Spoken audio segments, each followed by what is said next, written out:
So what we did with policies is we actually brought the data in and created a new table, so it was part of Access.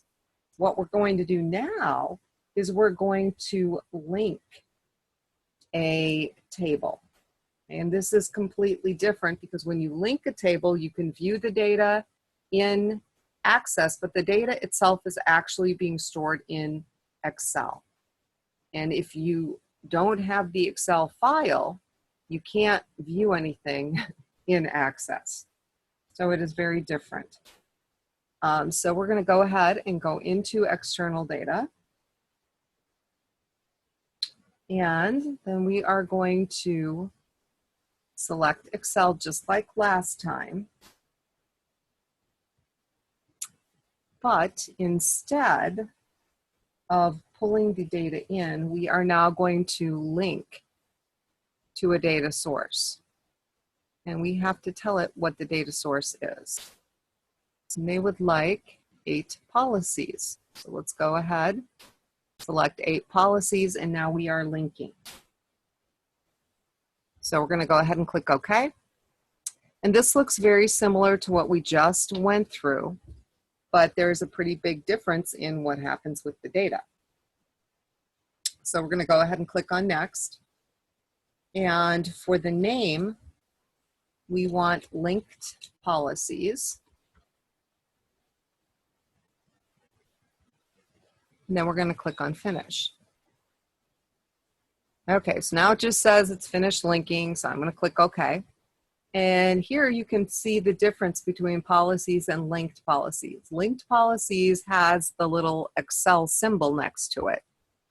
And I mean, we can open it and look at it, but if we were to move the Excel file to a different folder, we wouldn't be able to see a thing, okay? Because it's pulling directly from Excel. Now, what they would like us to do, I'm going to go ahead and close this. What they want us to do is open that Excel worksheet and change some of the values. Okay, and then what you will notice when we come back in here is that policies, our table won't pick that up, okay, because that is a static table. It was created, now the data is in Access and it's not connected to Excel at all. Whereas the linked one is going to pick up the changes. Okay, so let's see. I'll go ahead and launch Excel. And I'm going to come down here to Open. And I'm going to have to navigate.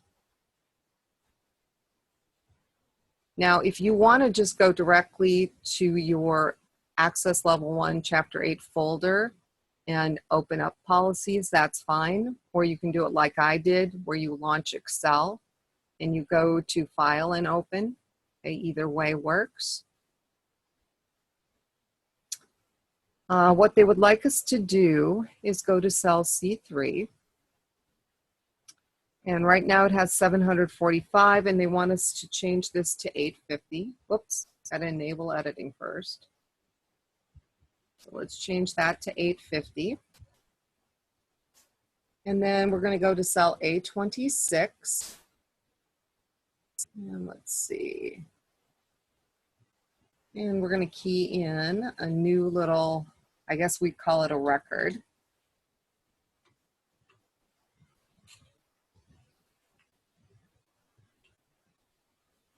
All right, so now we're going to save this. No need to print it. We'll just save it and we'll close it.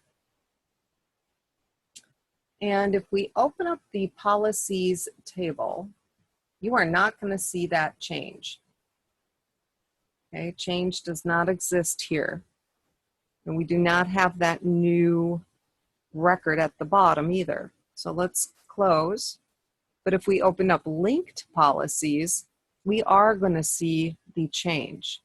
And we are going to see the 850, and we are going to see the new record because this is pulling directly from Excel. Okay, so at this point, we're going to go ahead and close.